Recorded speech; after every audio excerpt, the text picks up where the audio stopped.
बिस्मिल्लाहिर्रहमानिर्रहीम। व्यूअर्स, मैं हूं रज़ा बुखारी और आप देख रहे हैं बुखारी स्पीक्स यूट्यूब चैनल। तो व्यूअर्स, इस चैनल पे मैं आपके लिए मुख्तलिफ service oriented, career oriented videos बनाता हूं, जिसमें मैं आपको बताता हूं कि आप उन जॉब्स के लिए होने वाले एग्ज़ाम्स, इम्तहानात में से कैसे गुजर सकते हो और कैसे वो जॉब ले सकते हो। तो आज की मेरी वीडियो जी कि डायरेक्ट कैप्टन भर्ती होने के लिए आपको किन किन मराहिल से गुजरना पड़ता है। इस वीडियो को गौर से देख लीजिएगा, आपके तमाम सवालों के जवाब आपको मिल जाएंगे इस वीडियो में, कि मैं शुरू से लेकर आखिर तक तमाम मराहिल बताऊंगा कि किस किस मरहले से आपने गुजरना होगा, ताकि आप ज़हनी तौर पे पहले ही तैयार हों और आपको पता हो कि आपने क्या क्या करना है। तो सबसे पहले जी आपकी डॉक्यूमेंटेशन होगी, आपकी ऑनलाइन रजिस्ट्रेशन होगी। आप उस रजिस्ट्रेशन में अपने डॉक्यूमेंट्स कंप्लीट करेंगे और आपकी रजिस्ट्रेशन हो गई। उसके बाद आपको डेट दे दी जाएगी कि फ़लाँ डेट को आपका टेस्ट है। आप उस क्राइटेरिया पे पूरे आ गए, आपकी डॉक्यूमेंटेशन हो गई, आप उस वहाँ पे चले गए, आपने टेस्ट देने के लिए आप मुतल्लिका जो रिक्रूटमेंट एंड सिलेक्शन सेंटर्स है वहाँ पे आप चले गए। आपने सबसे पहले आपका होगा जी, आपका एक रिटन का टेस्ट होगा जिसको इंटेलिजेंस टेस्ट कहा जाता है। उसमें इंटेलिजेंस टेस्ट में आपके 80 to 100 कोई भी क्वेश्चंस हो सकते हैं, मल्टीपल चॉइस क्वेश्चंस भी हो सकते हैं, लेकिन एप्टीट्यूड टेस्ट या इंटेलिजेंस बेस्ड टेस्ट होते हैं, वो आप सबको पता ही होता है वो किस किस तरह के होते हैं, इनका सीक्वेंस क्या है। मैं अभी उनकी डिटेल में नहीं जाऊंगा, उनकी डिटेल मेरी वीडियोस अलग से पड़ी हुई है कि इंटेलिजेंस टेस्ट किस तरह के होते हैं, वो सवाल किस तरह के होते हैं, वो मेरी वीडियो चैनल पे पड़ी हैं, वो देख लीजिएगा। आपने इंटेलिजेंस टेस्ट कर लिया, 85 या 80 या 90 क्वेश्चन हो सकते हैं जो आपने 35 मिनट में या अप्रॉक्सीमेटली 60 मिनट, वो डिपेंड कर रहा होता है कि आपको कितना टाइम दिया जाता है। सम टाइम 120 मिनट भी आपको दे दिए जाते हैं, सम टाइम आपने 60 मिनट में करना होता है और सम टाइम 35 मिनट में। अगर 60 क्वेश्चंस आएंगे तो 35 मिनट में आपने करने होंगे। इसी तरह से जो दूसरा उस टेस्ट में आप पास हो गए, तो जो लड़के जिस तरह से पास हो रहे होते हैं उसी तरह से उनको आगे अगले टेस्ट में भिजवा दिया जाता है। तो दूसरा टेस्ट होगा जी आपका नॉन वर्बल टेस्ट। तो नॉन वर्बल टेस्ट जो है वो मुख्तलिफ शक्लें बनी होती हैं, स्काल बड़ी होती है, घड़ी की सुइयाँ वगैरह, इस तरह की मेरी वो भी वीडियोस पड़ी हुई हैं, वो भी आप देख लीजिएगा चैनल पे।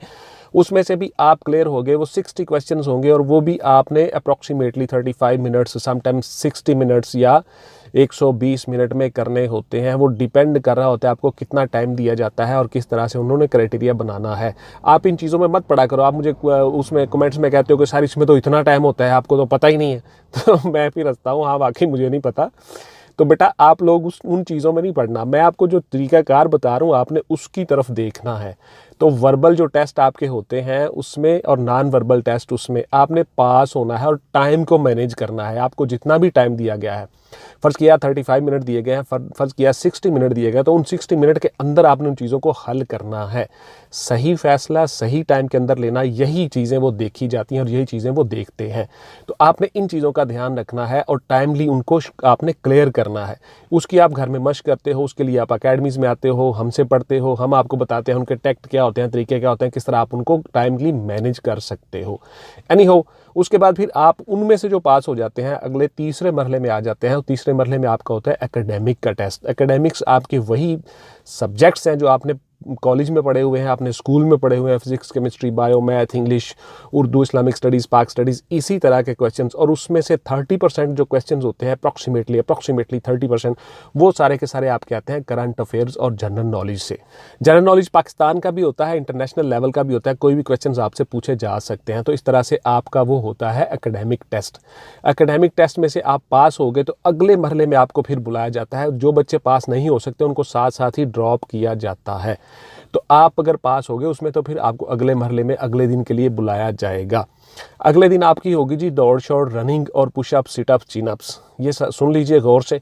आपने 2 मिनट में 2 चिनअप लगाने होते हैं या 3 चिनअप लगाने होते हैं, समटाइम 1 भी लगा लें तो चल जाता है, इसमें कोई ऐसा इशू नहीं होता। वो डिपेंड कर रहा होता है उन ऑफिसर्स के कि आपकी बॉडी लैंग्वेज कैसी है, आप सेहतमंद हो, ठीक हो, वगैरह वगैरह। उसके बाद फिर आपकी होते हैं पुशअप्स। 10 पुशअप्स आपने लगाने होते हैं 2 मिनट में। आप उनको रिपीट भी कर सकते हो, रिपीट टाइमली भी ले सकते हो। उसके बाद फिर आपने सिटअप्स लगानी होती हैं इसी तरह से 10 अपने 2 मिनट में, और उसके बाद फिर आपकी दौड़ होती है, रनिंग होती है, वो 7 मिनट या 8 मिनट या 10 मिनट आपको टाइम दिया जाता है। उसके अंदर आपने 1.6 किलोमीटर दौड़ लगानी होती है। तो इस तरह से आप फिज़िकल के मराहल से गुजर जाते हो। जो फिज़िकल के मराहल से भी पास हो गए बच्चे, उनको फिर बच्चों को आगे बुलाया जाता है जिसके लिए उनका मेडिकल होता है जी, इब्तदाई मेडिकल। इब्तदाई मेडिकल में जी आपका देखा जाता है आपको पाइल्स तो नहीं, आपको कोई डायबिटीज़ का इश्यूज़ तो नहीं, आपके फ्लैट फीट तो नहीं, आपकी नी नॉकिंग तो नहीं होती, आपके बाजू का एंगल सीधा है, आप सही तरह से काम कर लोगे, सारी चीज़ें देख लोगे, ये सारी की सारी चीज़ें उसमें देखी जाती हैं इब्तदाई मेडिकल में। उसके बाद फिर आपकी आई साइट चेक की जाती है, फिर आपका हाइट चेक किया जाता है, कद आपका चेक किया जाता है कि आपका कद पूरा है, हाइट पूरी है, विजन पूरी है। यहाँ पे आके बच्चे सवाल करते हैं कि सर मेरा जो कद है वो फलां है, तो कद बेटा गौर से सुन लो, 5 फीट 4 इंच या 162.5 सेंटीमीटर आपका कद होना चाहिए जी। 5 फीट 4 इंच कद आपका चल जाता है, गौर से सुन लो। उसके बाद फिर बच्चे सवाल करते हैं कि सर ऐनक मुझे लगी हुई है, मेरी नज़र वीक है, तो बेटा ग्लासेस विदाउट ग्लासेस आपकी 6x6 नज़र होनी चाहिए।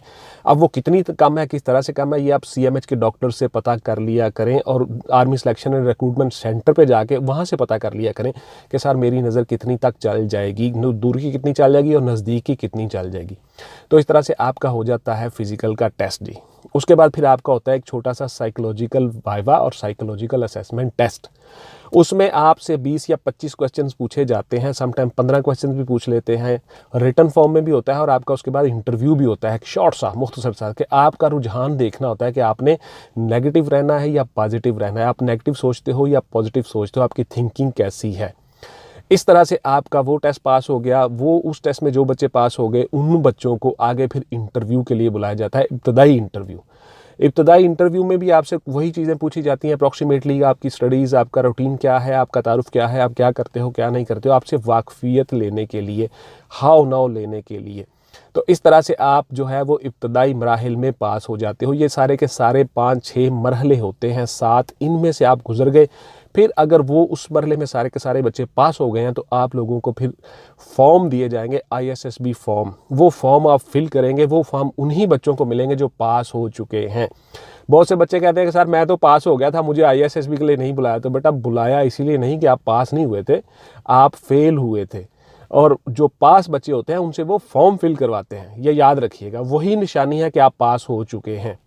फॉर्म फिल करवाते हैं, फॉर्म फिल करवाने के बाद फिर आपको भेजा जाता है कि आपको जी अब कॉल लेटर आ जाएगा, अब आप जाइए। तो बच्चों को पता चल जाता है कि हम लोग सेलेक्ट हो चुके हैं। उसके बाद फिर उनको फॉर्म मिलते हैं, फॉर्म मिलने के बाद वो फिल करके घर आ जाते हैं। उसके बाद अप्रॉक्सीमेटली 1 से 2 महीने के अंदर, 1.5 महीना लग सकता है, 1.25-2 महीने लग सकते हैं, 2 महीने मतलब अप्रॉक्सीमेटली 1 महीने के बाद भी लेटर आ सकते हैं। आपको लेटर आ जाते हैं, कॉल लेटर ISSB के। ISSB के 5 दिन के लेटर्स आपको आ जाते हैं। 5 दिन वहाँ पे आपने टेस्ट लेने होते हैं। वहाँ पे उस लेटर में हर चीज़ लिखी होती है कि आपने ये चीज़ें साथ लेके आना है।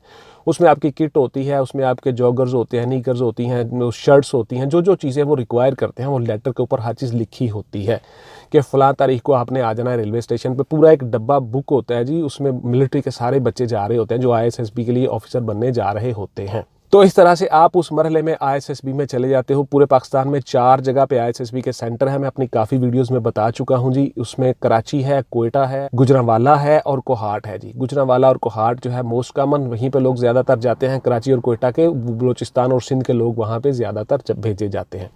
यहाँ पे भी बहुत से बच्चों ने सवाल किया कि सर क्या मैं कराची से कोहाट में जा सकता हूँ जी, मैं कौन सा सेंटर ले सकता हूँ।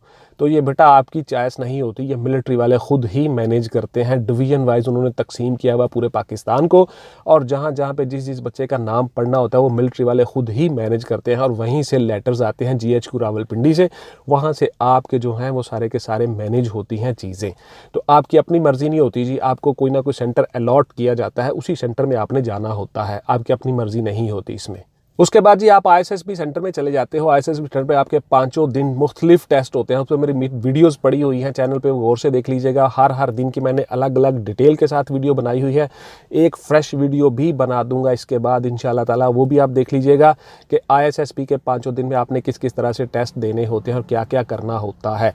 आप ISSB में पास हो गए, आपके सारे टेस्ट क्लियर हो गए, आपको फिर वहीं पर बता दिया जाता है कि आप सेलेक्ट हो चुके हैं जी, आपका फलां फलां। वहाँ पर फिर से आपसे फॉर्म और डाटा फिल किया जाता है। फिर आपको बताया जाता है कि जो आपको फ़लाँ दिन कॉल आएगी, उससे अप्रॉक्सीमेटली 1-1.5 महीने के अंदर आपको ट्रेनिंग के लिए बुलवा लिया जाता है। 10 दिन बाद भी आपको बुलाया जा सकता है, 15 दिन के बाद भी आपको बुलाया जा सकता है। आपका सारा डाटा रिकॉर्ड चेक होता है, वहीं पे आपकी असनाद वगैरह चेक होती हैं, स्पेशल ब्रांच चेक करती है, मिलिट्री वाले खुद चेक करते हैं, MI वाले चेक करते हैं, मिलिट्री इंटेलिजेंस वाले चेक करते हैं। इस तरह से आपकी वेरिफिकेशन हो जाती है। आपकी वेरिफिकेशन होने के बाद फिर आपको ट्रेनिंग पे बुला लिया जाता है। उसके बाद फिर आप बाकायदा मिलिट्री में इंडक्ट हो चुके होते हो। वहाँ पे फिर आपका मेडिकल होता है दोबारा से जी। उस मेडिकल के बाद फिर आपकी पे शुरू हो जाती है।